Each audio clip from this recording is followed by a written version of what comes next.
You're listening to Family Talk, the radio broadcasting division of the James Dobson Family Institute. I am that James Dobson, and I'm so pleased that you've joined us today.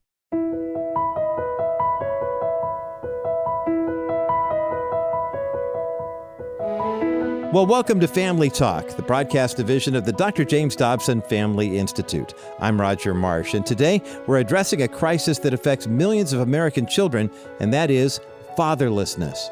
Throughout his life and ministry, Dr. James Dobson firmly believed that the future of Western civilization depends on how we handle the crisis of fatherlessness. Almost every social challenge facing our children, from poverty to educational struggles and crime to substance abuse, connects to this father absence. Our guest today here on Family Talk knows this pain firsthand. John Smithbaker grew up without a father, carrying that wound throughout his childhood. After a successful career as CEO of Brunton Group, God transformed John's heartache into purpose through a ministry called Fathers in the Field, and he now leads that ministry full-time, serving the 13 million fatherless boys all across America. It's not even been a month since Dr. Dobson passed, but we felt that the timing of revisiting this conversation was absolutely perfect. So now let's get into part one of Dr. James Dobson's conversation with John Smithbaker on today's edition of Family Talk. Well, hello, everyone, and welcome to Family Talk. I'm your host, Dr. James Dobson, and today we're going to be talking about an issue that I believe is at the heart of the crisis our families are facing today.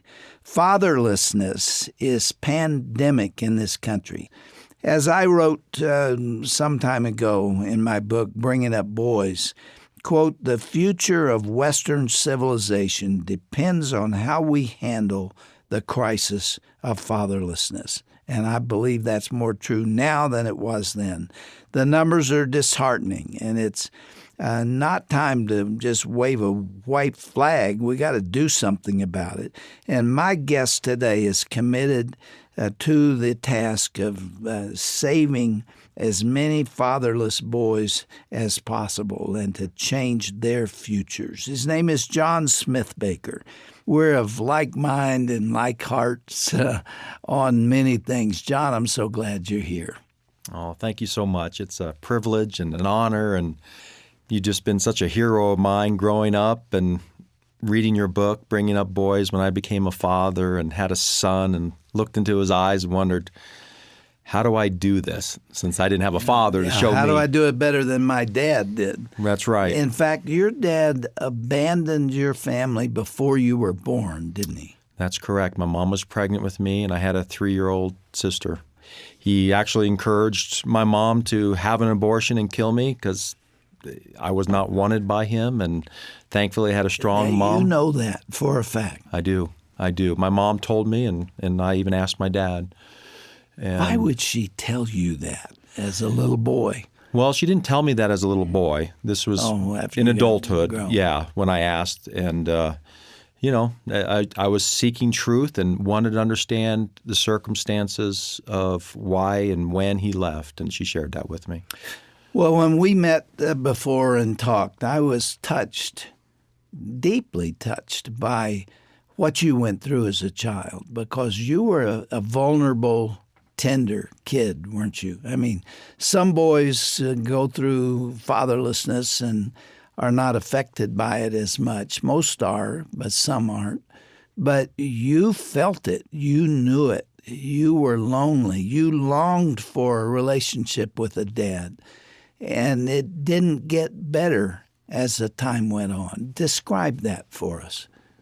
Yeah, I mean, I didn't really understand, but I knew I was hurting and I was broken in a lot of ways. I mean, looking back, I just knew something wasn't right. It wasn't the way it should be. I remember my mom telling me that I didn't even speak until I was 5 years old.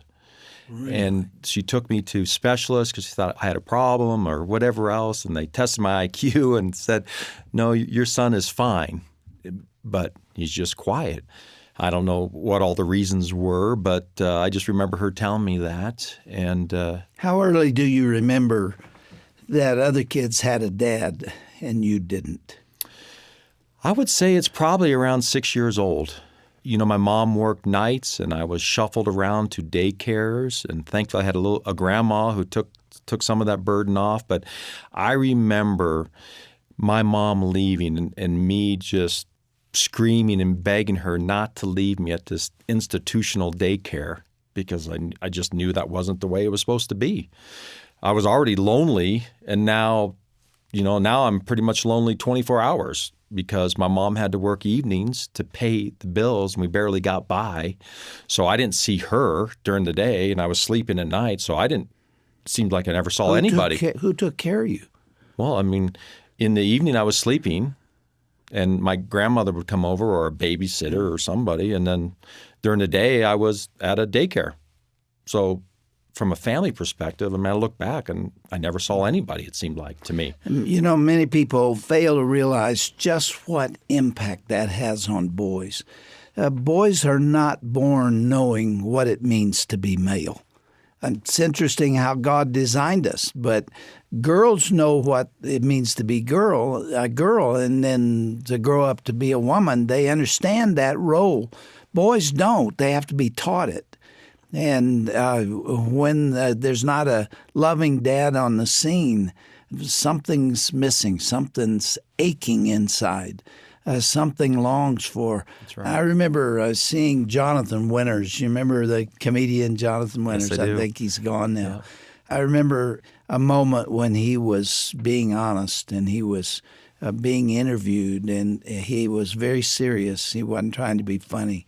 And he said, when I was a child, my mother and father got a divorce, and we never saw my dad again. And he said that boys teased him about not having a dad. That was a different day, the divorce was not so common. And he said that the boys would make fun of him and say he didn't have a dad. And he said, I'd beat him up, I'd fight him. But then when they weren't looking, I would go behind a tree and cry. Can you imagine? And he said, this is the key line, all of my humor is a response to sorrow. Well, I explain it when I talk now that the father-son relationship is the foundation of the world.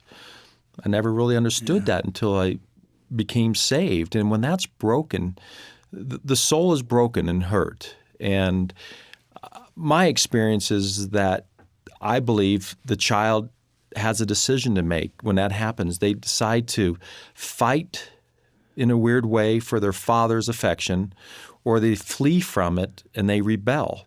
And that's why so many of them, most of them flee from it. They become angry and bitter, and they rebel against the system, and they get in a lot of trouble in a lot of ways. I tried to fight for my father's affection, so I decided that I would be the perfect kid, get good grades, excel in sports. So why wouldn't my father love me? Why wouldn't he come back? Was there something wrong with me? Yeah. Did you have that thought? Yeah. Well, I said, if there was something wrong with me, I was going to fix it. And so I have this striving gene in me now. It seems like that I want to be perfect and all that, and that's unhealthy too. And I explained to it that it's just as destructive. So 85% of these kids get adjudicated some way, and then the other 15% become perfectionist nut jobs like that I had to win or achieve everything at all costs. So I would, one, feel worthy, and two, maybe my father would come back. Yeah. And it's hard because, if I wasn't saved when I started having children, thank the Lord he saved me when he did, I have no doubt I would have probably abandoned my children through divorce because I would put career and fame and ambition trying to fill that hole in me above being a father to my children and a good husband. You and others call that a father wound. Mm-hmm. Explain what that means. Well, I'm sure it means some things differently to different people, but for me, it really was I felt confused and alone because nobody was there to shepherd me into manhood. Compounding that, I would have the bitter response from my mom talking bad about my dad. I would have society tell me that I didn't need a dad, pat me on the head and said, big boys don't cry, you'll get over it. So I suppressed this hurt and anger deep down inside because I thought, well, something's wrong with me because I know I'm broken, but everybody's telling me I'm not. So I just knew that something was wrong. And I didn't really know how to address it other than try and win and do and achieve things so I would feel worthy. Did you get acquainted with him later? Did you ever meet him? Did you ever? That's the other thing. He just lived across town. Did he have nothing to do with you? Well, not in the early years. You know, my mom had to take him to jail to pay child support. He remarried, put his time into other kids. And so that compounds, that's salt in the wound. Not only did he leave, he was putting his time and energy into a new family. And so that just hurts. And then when I got a little older, he would promise to come pick me up and me and my sister and then not show. So that just picks the scab and it hurts you even more. Then every once in a while he would pick me up and then he'd drop me off at his new house and he would go play golf and I would be a stranger in a home. And I thought we were going to spend time together. So it's just all those compounding things that just drives that wound deep. You know, when a man kind of responds in that way, I always want to know what his childhood was like. What was his relationship with his dad? Do you know anything about your grandfather? I do. On my dad's side, yep. They were son of immigrants and worked hard, and it was sad because I would get glimpses of them in my life, but I didn't know them. When the divorce happens, you know, those extended family relationships get broken too. And so you don't only lose a dad, you lose a whole half of your family life, you know. So in high school when I was excelling in sports and stuff, he would try to come back, and because I guess I was doing something special, but then my mom and dad, they wouldn't even hang out together, like say at the football game, and they would. So I wouldn't know what to do at the end of the game. Do I walk to one and hurt the others, or so I just walked in. So they didn't even sit together. No. So who do I go to? What do you do? You know, you put such strain and thought process and emotional strain on a young soul that you don't know how to deal with it. You know, it's really different for a girl, but it's hard for a girl too to not have a father. And a girl's self-esteem hangs precariously on her relationship with her dad. If he tells her she's pretty, if he tells her he loves her, if he builds her up, if he makes an investment in her, she feels good about herself. And if he doesn't, it's really hard for the mother to make up for that. And my wife Shirley grew up in the home of an alcoholic father. Right. And he was not a good man. He was okay when he was sober, but that wasn't very often. And he would every Friday night go to the bar and drink up all the money, and so they were just destitute. It was a really unbelievable childhood of her own. Yeah. Fortunately, Shirley's mother was wise enough to get her two kids into an evangelical Sunday school. She wouldn't go because she was working 6 days a week, and she had to iron and clean and wash and do all the things to keep the family together. So she didn't go. So Shirley and John, as small children, Shirley was about 5, went to this little church, and a Sunday school teacher there told them about Jesus and told Shirley about Jesus. And that made sense to her. And the Sunday school teacher said that Jesus was building a mansion for them, and they lived in this little lean-to. I mean, it was really kind of pitiful. And yet, because of that, Shirley and John are whole people today. And when Shirley was 6, she went to an altar on her own. She was down there by herself. Wow. And prayed and gave her heart to the Lord. Praise God. And then learned to pray. And you can see that as a prelude to the National Day of Prayer, which she has been handling for 25 years. So the church can make a huge difference, but you didn't have that either, did you? No, my mom always would call herself a Christian, looking back, and I remember the first time I heard the name of Jesus, I was young, but we were cuddled up on the only little heater we had in our house, and we were cold, and my mom was crying because she had no food in the refrigerator, and she was crying out to the name of Jesus. And I remember that's the first time I heard the name Jesus. Single moms. No one. There was no safety net. No, my grandmother was probably the only one that helped, but my mom was so prideful that she wouldn't tell people that she needed help. Do you remember being hungry? I do. Seriously hungry? Well, I can't say I was like starving like the pictures you see, but I remember saying, well, we're not going to have dinner tonight. You know what I mean? But my mom worked 2 jobs. Strong woman. Thankfully, she was a strong woman. But, she had to work.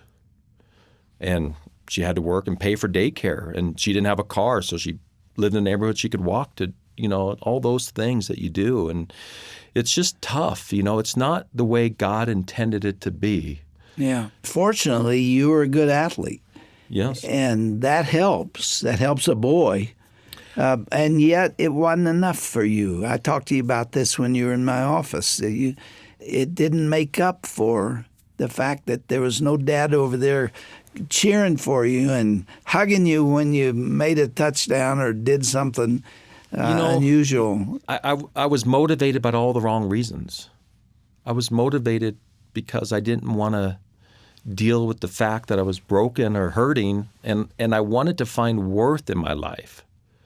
So the accolades that came with sports provided some level of worth, and I would have male coaches that spoke into my life in that regard, and I had somebody that I wanted to please, and I've received some forms of affirmation in that process, But looking back, I did a lot of the things that I shouldn't do, trying to find my manhood, girlfriends and all those things, how do I know I'm a man? What does a man do? How does a man act? And all those things. And, you just go on a search trying to find what it means to be a man versus somebody explaining to you what a godly man is.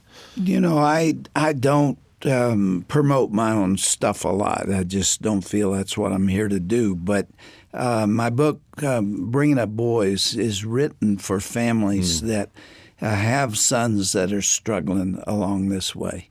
And they really have not yet found their sea legs underneath them. And there is a way to do this. And I've talked about the fact that if a father is not there, and frankly, a mother is not equipped in her physiology and in her brain to teach a boy how to be a man. Some people get irritated by my saying that, but they're just not. The man has to teach a man. Yes. And if there's not a father there, then there needs to be a father substitute. There needs to be a coach or a grandfather or somebody who can come in and relate to a boy. You had one, and his name was Uncle Bucky. I've read your story. Yeah, amen. Uncle Bucky, who was that man, and what did he do for you? Yeah, thank the Lord for Uncle Bucky. He's my mom's brother, and he would come by and hang out. He would bring a ball and a glove and throw baseball, and I would say, he would throw it to the moon and back so I could catch it. That's what it felt like. And to have a glimpse of a man and his roughness to me and how he spoke, and that we would wrestle and we would go fishing, and those kind of things just give me glimpses of hope of what a man, how he acted, how he talked, all those things. Because as you know, being raised by a mom, not only can he not teach you how to be a man, but honestly, there's additional wounds that are created. One's being overly bonded with your mom, because too many things are hoisted upon your shoulders. And being overly bonded with your mom is not a good thing. And that creates a wound of you have to break, you have to leave, you got to, so it is a compounding issue. Besides trouble you can get into, the emotional issues. But yeah, I'm very thankful for Uncle Bucky, and he was the one man in my life that stepped up, and it was not a lot of time. And that's what I've encouraged people. It's not a lot of time. It's like a safety raft that somebody throws you that you can grab on and have a little bit of hope to get you through the years until your mind develops and your worldview and your perspective. So it helps you through the tough times. I'm not able to identify the people in what I'm about to tell you because it's very confidential, but an NFL coach and I sat down together, and I was in his training camp. I observed the relationship of the coaches to the men. These are big, burly dudes. And I met with this coach, and I asked him a question. I said, what is the difference in your players between those who had a father at home and those who didn't? He said, it's night and day. And you'll be surprised by what he said. I said, explain what the difference is. And he said, if you want to get the best performance out of the men who didn't have fathers, you have to treat them like women. Are you kidding me? These guys on a football field are killing each other. And he said, well, they've grown up with women, mostly their mothers, their aunts, their grandmothers, and their school teachers have been women. They don't know how men think and how they act, and they're very, very sensitive. And he said, if you really want to build men, you have to recognize that sensitivity, and you don't make fun of them. You don't yell at them. You don't threaten them. You don't try to, get more out of them by yelling or abusing them. You let them know you're on their team, and you put an arm around them, and you become a father to them, and everything changes. Isn't that interesting? That is amazing. That's can good you imagine? Insight, good insight. Yeah, you can see why I can't tell this story Yep. With the people involved, because these men would be very offended if you said you have to treat them like women. Mm-hmm. That doesn't mean to be soft and not to expect the highest performance out of them, but it does mean that you recognize that they think more like women because they've never had a man to teach them. I know. Well, I look back, and when my son was playing Little League, 8, 9, 10 years old, and I was the coach, even in Wyoming, this little town, so, God's country, as we used to call it, out of the 10 boys we had on our team, 8 of them are fatherless in God's country. This is not the inner city. This is not the third world. We don't define fatherlessness in what I believe it should be. When a dad divorces and leaves, even if it's across the town, most of the time we don't call that kid fatherless. But that kid is fatherless in his mind because somebody is not fulfilling the God-given roles of fatherhood in their life. We've been talking to John Smithbaker about fatherlessness, and he has experienced it. We need to move right on next time into the ministry that has grown out of that. Because it's called Fathers in the Field, and our time is gone. We can just tease it a little bit here. But okay. God has taken your father wound that you experienced as a child and has turned that into a ministry for other boys who are hurting. And we're going to talk about that next time. Thanks, John, for being with us. I love talking to you. Thank you very much. And we'll pick it up next time. Okay, thank you.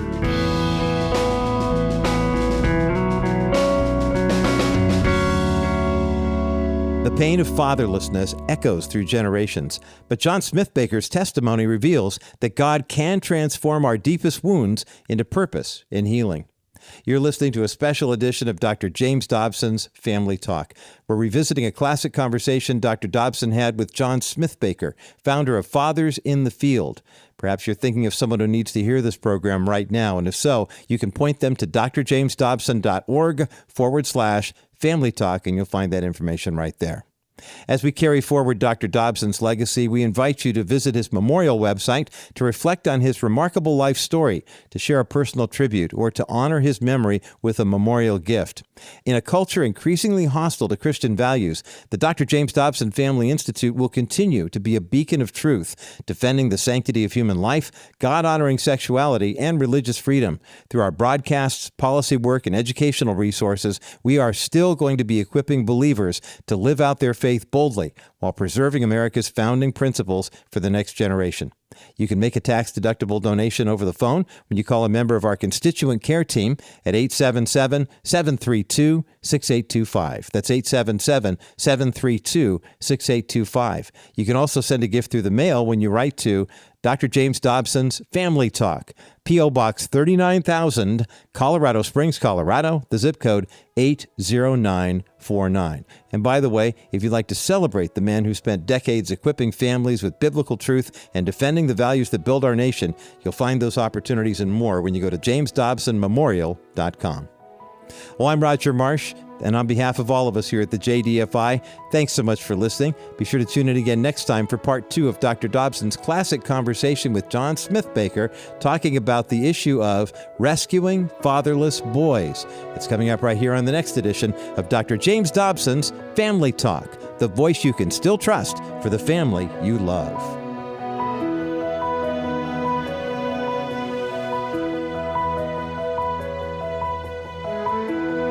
This has been a presentation of the Dr. James Dobson Family Institute.